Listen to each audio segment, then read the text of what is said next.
Assalamualaikum warahmatullahi wabarakatuh. Alhamdulillah wassalatu wassalamu ala Rasulillah, amma ba'd. Baiklah, pada kesempatan kali ini insyaallah kita akan membahas sebuah isu mengapa tidak ada Habib di Muhammadiyah. Tempo hari saya diajak menghadiri sebuah tabligh akbar yang mendatangkan seorang Habib asal Indonesia. Jamaah yang hadir cukup banyak, satu gedung penuh. Teman yang mengajak saya tiba-tiba berceletuk. Katanya, "Mas, kenapa toh di Muhammadiyah tidak ada Habib kayak di NU?" Jawab saya, "Kata siapa di Muhammadiyah tidak ada Habib?" Katanya, "Saya lihat di tiap-tiap tabligh akbar yang diadakan oleh Muhammadiyah tidak ada satupun pembicaranya ya Habib. Kalau tidak profesor, doktor, ya minimal ustadz lah. Itu pun pasti ada gelar akademiknya di belakang atau di depan."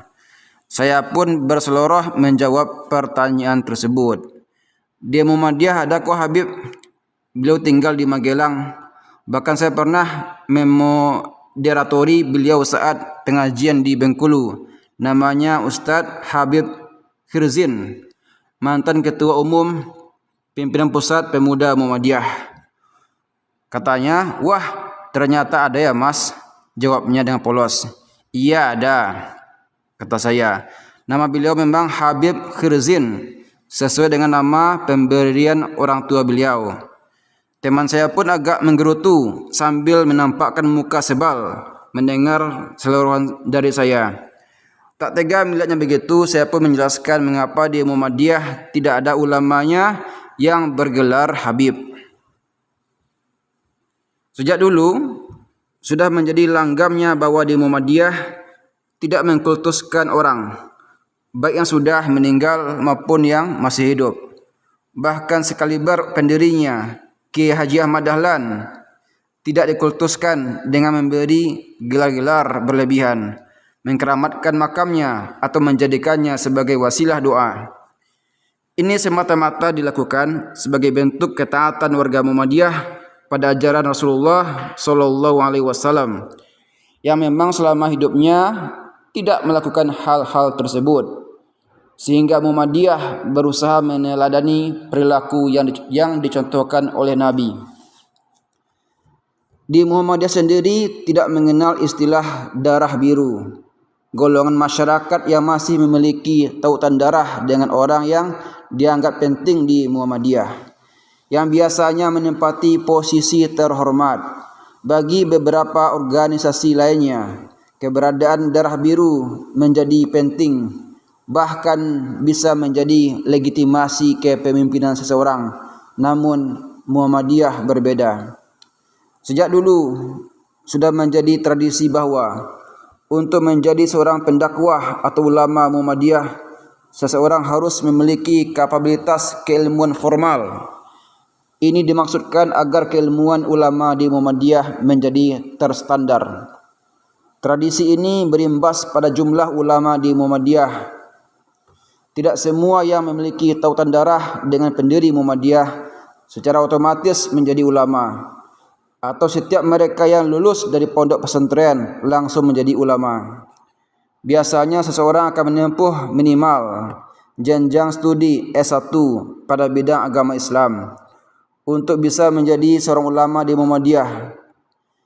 Ini bisa kita lihat di berbagai pengajian di Muhammadiyah, di mana hampir semua ulama dan pendakwah Muhammadiyah pasti memiliki gelar akademik. Bahkan Muhammadiyah sampai khusus mendirikan perguruan tinggi khusus untuk pendidikan ulama tarjih yang merupakan satu-satunya di Indonesia. Untuk menjadi ulama di Muhammadiyah dibutuhkan ilmu, bukan saja nasab, ya. Ini sudah menjadi pakem sejak awal berdirinya Muhammadiyah. Nasab mungkin bisa menjadi pertimbangan, tapi bukanlah yang utama. Jika ada 10 syarat menjadi seorang ulama di Muhammadiyah, bisa jadi nasab adalah syarat nomor 9 atau 10. Di Muhammadiyah tidak ada pengistimewaan seseorang berdasarkan nasabnya. Cucu dan cicit seorang pendiri Muhammadiyah sekalipun diperlakukan sama. Namun, jika ia berilmu, maka istimewalah posisinya di Muhammadiyah, seperti menjadi pengurus ataupun lainnya. Saya sendiri berteman dengan salah seorang cucu dari ulama besar Muhammadiyah, Buya Hamka. Keulamaan beliau tak diragukan lagi. Tafsir Al-Azhar adalah salah satu bukti keunggulan ilmu beliau dan menjadi hujjah keulamaan beliau. Namun, sang cucu tidak memilih bidang yang sama dengan kakeknya tersebut. Ia memilih jalan sebagai seorang akademisi. Ketika di Taiwan, ia diperlakukan sama dengan kader dan warga Muhammadiyah lainnya. Tidak ada bedanya. Saat pemilihan ketua Muhammadiyah Taiwan tahun 2018, tim formatur tidak menjadikan latar belakangnya sebagai keluarga ningrat Muhammadiyah sebagai dasar memilihnya sebagai ketua PCIM Taiwan. Namun karena kesungguhan dan kepeduliannya mau mengurus Muhammadiyah di ranting dan amal usaha Muhammadiyah serta ilmu organisasinya yang luas, maka ia secara aklamasi dipilih menjadi ketua PCIM Taiwan. Kemudian, apakah ada Habib yang menjadi kader Muhammadiyah? Jika yang dimaksud adalah kader bergelar Habib, maka jawabannya tidak ada. Karena seperti yang sudah dijelaskan sebelumnya, di Muhammadiyah tidak lazim menggelari seseorang karena nasabnya. Tapi jika berbicara apakah ada kader Muhammadiyah yang merupakan keturunan Arab atau nenek moyangnya berasal dari Hadramaut, Yaman, maka jawabannya ada. Di kantong-kantong pemukiman warga keturunan Arab seperti di Ampel, Surabaya, Pantura, Jawa Tengah, dan daerah lainnya, ada juga warga Muhammadiyah yang berlatar belakang keturunan Arab.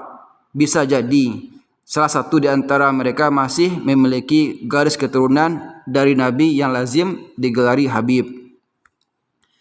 Namun mereka memilih tidak memakai gelar tersebut. Bahkan Kiai Haji Ahmad Dahlan sebenarnya adalah seorang Habib karena nasab beliau sampai pada Rasulullah sallallahu alaihi wasallam. Tapi beliau tidak memakainya dan hingga kini para kader dan anggotanya pun tidak menggelari beliau dengan sebutan Habib.